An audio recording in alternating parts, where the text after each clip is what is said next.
नमस्कार। आज हम बात करेंगे जनजातीय गौरव दिवस 2025 के विषय में। जनजातीय गौरव दिवस वर्ष 2025 का विशेष क्यों है, सबसे पहले तो इस बात की चर्चा करेंगे और यह भी जानेंगे कि यह दिवस क्यों मनाया जाता है, किस महानायक की स्मृति में इसको सेलिब्रेट किया जाता है। तो सबसे पहले बात करेंगे यह विशेष क्यों है। आप जानते हैं कि जनजातीय गौरव दिवस मनाया जाता है भगवान बिरसा मुंडा की जयंती के उपलक्ष्य में। 15 नवंबर को इसको घोषित किया गया था जनजातीय गौरव दिवस के रूप में। अब 1875 में उनका जन्म हुआ था और इस तरह से ये उनकी 150वीं जयंती है, इसलिए ये विशेष है और इस विशेष अवसर को सेलिब्रेट कर रहा है पूरा भारतवर्ष। तो आइए जानते हैं सबसे पहले जनजातीय गौरव दिवस 2025 के विषय में।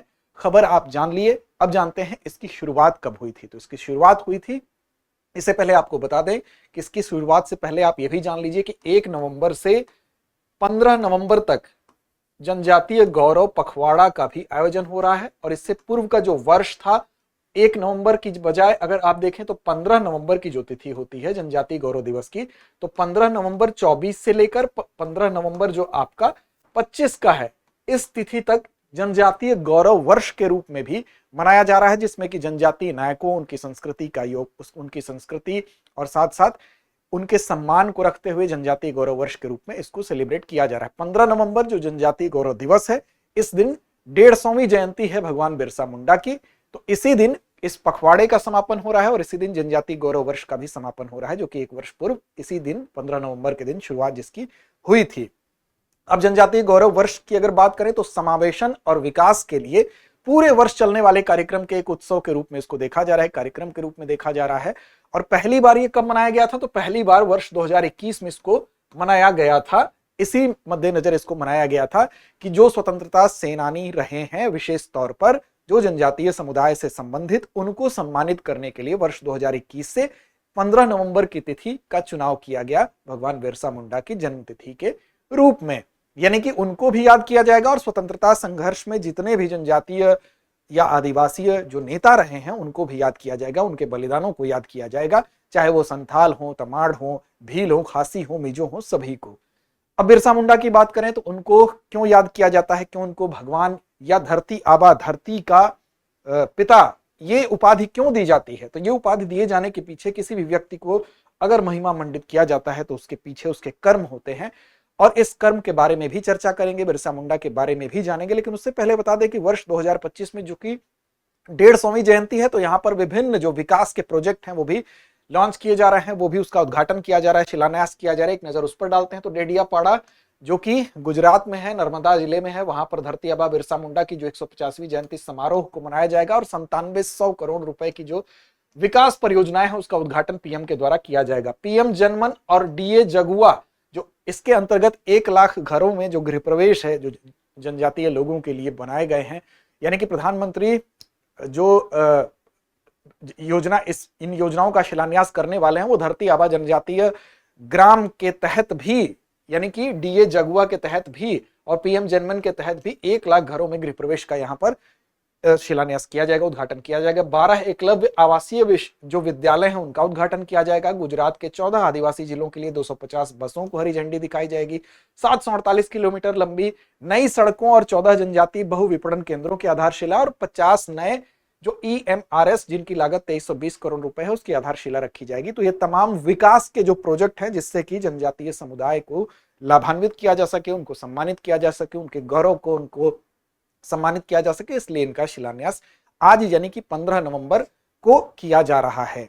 अब बात करते हैं उस महानायक की, बिरसा मुंडा की, जिसकी जयंती के तौर पर 15 नवंबर की तिथि को चुना गया। तो 15 नवंबर 1875 को याद रखिएगा, 15 नवंबर 1875 को आपका जन्म हुआ था। तब छोटा नागपुर का जो पठार है उसी क्षेत्र में मुंडा जनजातीय समुदाय में इनका जन्म हुआ था और वहीं पर उलिहातू ग्राम था, उलिहातू ग्राम में ही इनका जन्म हुआ था। तो याद रखिएगा, उलिहातू जो ग्राम है वहीं पर इनका जन्म हुआ था। वर्तमान में अगर बात करें तो ये झारखंड में स्थित है और इन्होंने बचपन से ही जितनी भी आदिवासी चुनौतियां थी उसका सामना किया था, क्योंकि इनका जन्म गरीब परिवार में हुआ था। अपनी यात्रा के क्रम में जो अनुभव इन्होंने अर्जित किए थे, उन अनुभवों के आधार पर ही फिर इन्होंने जो विभिन्न जो आदिवासी समुदाय हैं, जो जनजातीय समुदाय हैं, उनको संगठित किया और उसके बाद इन्होंने औपनिवेशिक शक्तियों के खिलाफ जो उनके लगान की वृद्धि या उससे संबंधित इनकी आदिवासियों की जो कृषि पद्धति थी, खूंट कट्टी जो पद्धति थी, यानी कि सामूहिक स्वामित्व की जो पद्धति थी, उस पर 1793 के जो लगान व्यवस्था थी परमानेंट सेटलमेंट के तहत जमींदारों को अधिक शक्ति देकर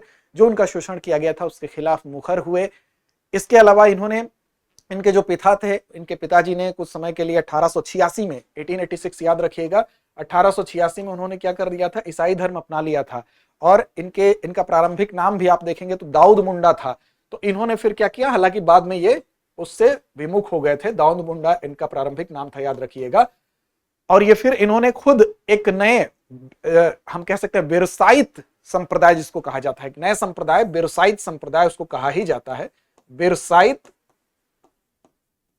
संप्रदाय का इन्होंने खुद जो है उसकी स्थापना की थी। और इसका ध्येय क्या था, तो इसका ध्येय था कि जो धर्मांतरण जबरदस्ती कराया जा रहा था औपनिवेशिक शक्तियों के द्वारा, उसका विरोध करना, आदिवासी पहचान का संरक्षण करना, साथ साथ जो हम कह सकते हैं कि जो पुरानी जनजातीय परंपरा थी उसमें सुधारवादी विचारों को कैसे मिश्रित किया जाए और विभिन्न आदिवासी समुदायों को संगठित किया जाए, एकेश्वरवाद को कैसे बढ़ावा दिया जाए, इसके लिए उन्होंने सिंहभेंगा जो देवता हैं उनकी भी पूजा करने की बात कही और तमाम मुंडा ओरांव जो भी जनजातियां हैं उनको एकजुट करने की बात कही।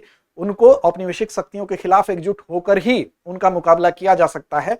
और साथ साथ 1886 से 90 का दौर था, उस समय इन्होंने झारखंड के चाईबासा में सरदारों का एक आंदोलन चल रहा था, उससे काफी प्रभावित होते हैं और वहीं से औपनिवेशिक शक्तियों के खिलाफ अपनी मुहिम छेड़ने की जो भावना है वो और ज्यादा गहरी होती है। और 1899 में इनके द्वारा जो महाविद्रोह जिसको कहा जाता है, उलगुलान जो है जिसको महान विद्रोह कहा जाता है, वो 1899 में छेड़ते हैं, जिसका उद्देश्य ही था कि उसके माध्यम से वो चाहते थे कि जो आदिवासी लोग हैं, जो वो लोग उन आदिवासी राज स्थापित हो, स्वशासित हो, जिसको कि बिरसा राज भी कहा जाता है। और यहीं से उन्होंने गुरिल्ला युद्ध पद्धति भी अपने साथ साथ जारी की। इस तरह से औपनिवेशिक शक्तियों का बहुत कड़ाई से मुकाबला किया था। तो याद रखिएगा इनके जन्म की जो तिथि है 15 नवंबर, इसी दिन क्या हुआ था, इसी दिन झारखंड राज्य की जब स्थापना हुई थी तो इसी तिथि को चुना गया था आपके सम्मान में ही, या हम कह सकते हैं प्रतीकात्मक रूप से भगवान बिरसा मुंडा के साथ साथ उन तमाम जनजातीय समुदायों के सम्मान को देखते हुए, राष्ट्रीय आंदोलन में उनके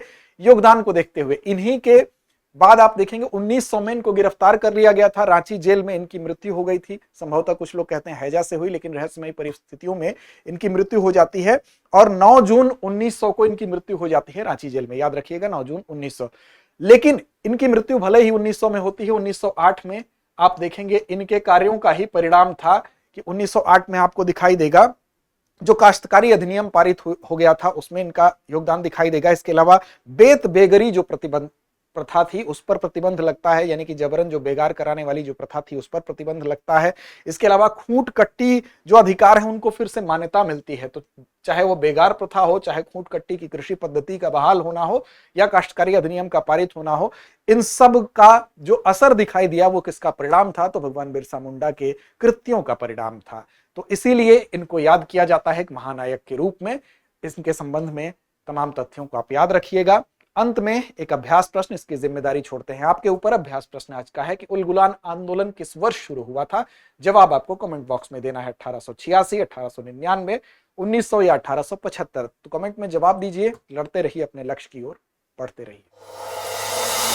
अब एग्जाम की तैयारी को और बेहतर करने के लिए हमारे चैनल को लाइक, शेयर और सब्सक्राइब करना ना भूलें।